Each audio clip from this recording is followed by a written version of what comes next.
Who is she? Her name is Florence de la Cruz.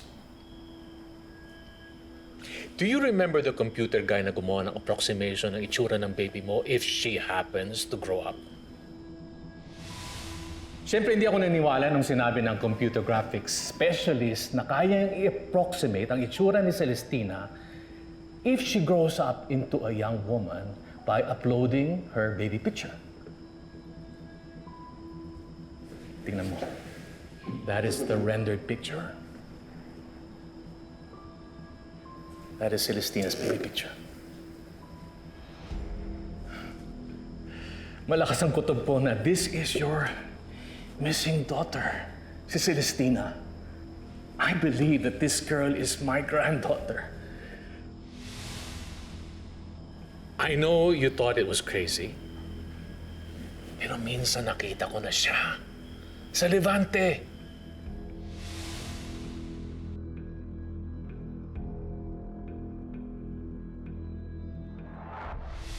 Akala ko na malikmata lang ako. But then, I saw her again sa mansyon ni Garpidio. Lolo Gar? So, you're Florence de la Cruz.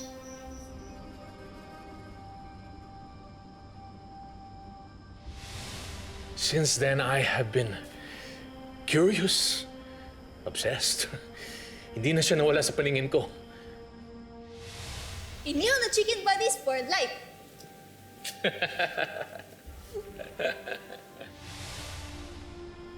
So you're saying buhay pa yung anak ko? Buhay pa yung anak namin ni Aliana? Buhay pa si Celestina? Yes! Nasaan siya? Nasaan siya? Pupuntahan ko siya. Nasaan siya? Lorenzo, calm down. Huminahon ka muna. Paano ako hihinahon? After all this time, buhay pa pala yung anak ko. Lorenzo, please. Maghunas dili ka muna. Look, kailangan maging maingat tayo in dealing with this. Or else we lose the opportunity to get her back.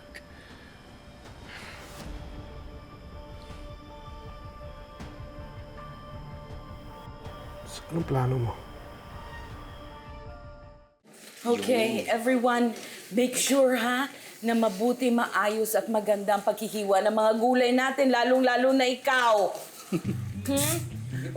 Si Florence ang bisita natin at kanyang mga magulang. Nakakahiya naman kung hindi masarap ang ihahanda natin. Ha? Si Rafika, relax. Hindi naman tayo huhusgahan as a top chef. Alam naman nila ang kapasidad natin. Take it easy. Things are going fine. Naku, Lolo Garp. Napaka-judgmental niya si Federico. Ako, sinabi mo pa. Parang taga-Supreme Court. Napaka-judgmental. Talaga ba? Seryoso? Huwag ka nang mapila. Sa Court of Appeals ka umepal. Nero, ano ba yan? Mukhang titig na titig ka sa niluluto mo, ha? Like guarding, ha? Special na adobo, Lolo Garp. Adobong walang toyo. Suka lang at asin. Ha? Pwede ba yan? Bakit? Pagka wala bang toyo, kailangan titigan ng matindi para maluto. Ba, may laser beam ka ba sa mata? Ay, bida na da. Bida-bida ka na naman. Adobong toyo yan. Kailangan yan, binabantayan yung karne. Kita mo, naluluto yan sa sariling mantika. It needs perfect timing. Anong kaguluhan to? Oh, you're here. Come on, boys. Help kayo. Pagtulungan natin ito. We're going to make a nice feast for the family of Florence. Come on, come on. Tulong. What can you contribute? Basta ako gagawa ko ng paella Valenciana, na paella verduras, na paella negra.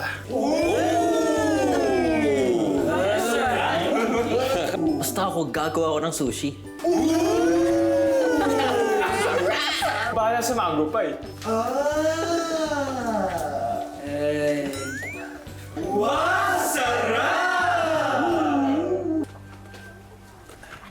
Okay lang ba? May dala tayong lutong ulam doon? Oo naman, Nay. Mabait yun si Lolo Garp. Ma-appreciate niya to ng sobra. Alam mo, ayoko maging judgmental. Pero according to my judgment, parang walang masarap na pagkain ito na luto, no? Kaya umaasa sila sa mga chef, eh. Ba't Tingnan ang suot mo. Baka mamaya magmukha kang busangot doon. Nay, para namang mamamanikan tayo. Tsaka, kilala na po ako ng tao doon. Kaya kahit sako pa yung suot ko, hindi nila ako husgahan. Alam, sako-sako ka dyan. Hindi, basta ang importante mukha kang presentable doon. Presentable naman ako. Hindi, ayos ka doon. Presentable ako, Nay. Isa ka pa, Federico. Ba't hindi ka pa nagbibihis? Kain naman yung katawan kong malaki. Bihis ka na nga. Oh, sino yan? Sino yun? Ang ganda ng kotse.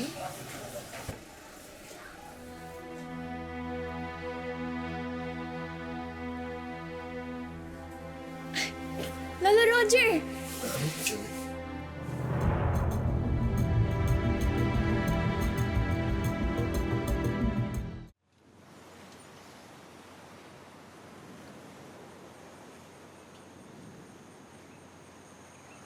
Almost 17 years ago,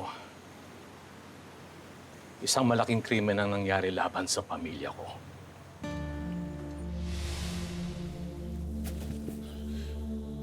Aliana! But no one here can imagine the pain. At ang masakit nun, hindi lamang isang buhay ang kinuha nila sa amin ng araw na yun. Ang apo ko. Ang apo! Asan ang sanggol? Nakakita kayo ng sanggol? Wala pa kami napansin sanggol. Siya may napansin ka dyan? Wala pa doon, Rogelio.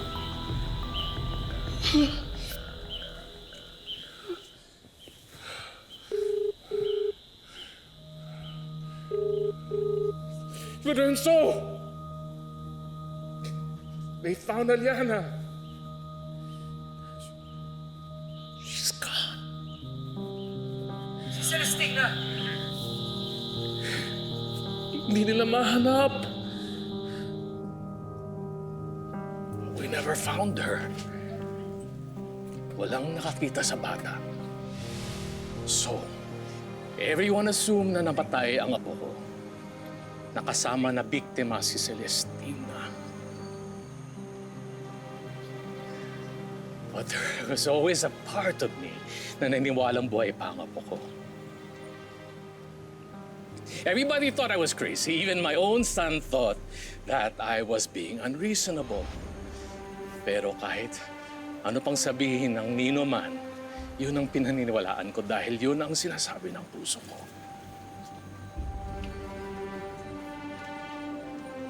And I was right. I was right because the moment I saw you, lalong lumakas ang paniniwala ko na buhay pang apo ko, na ikaw yun, Florence.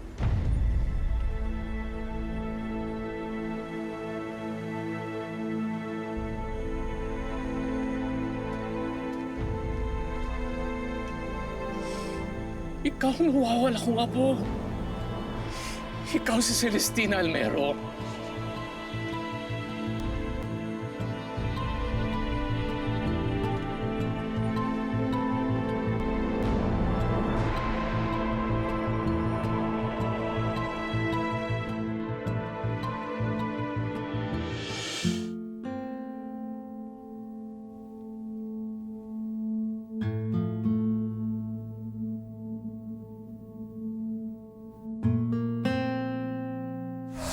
Bakit ba kasi sa akin nangyayari ito?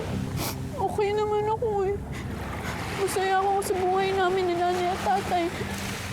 Hindi ko kailangan ng komplikasyong yan. May nagawa ba akong mali? May nagawa ba akong masama para mangyari sa akin lahat ng yan? I noticed nung first time ko nakita si Florence na she looks kind of familiar. Yung parents niya, sina Lydia at Federico, they're in a lot of trouble. Malamang pagbintangan sila na may kinalaman sila sa pagkamatay ni Aliana Almero. What happened? Ano reaction nila? Denial. Looking desperate in their attempt na panindigan ang kanilang kasinungalingan. Look, for all I know, baka nag-e-empake na yung mga peke niyang magulang para ilayo yung anak ko. Wala siyang pwedeng pagtaguan. Ako mismo maghahanap sa kanya at kakaladkad sa kanya pabalik dito.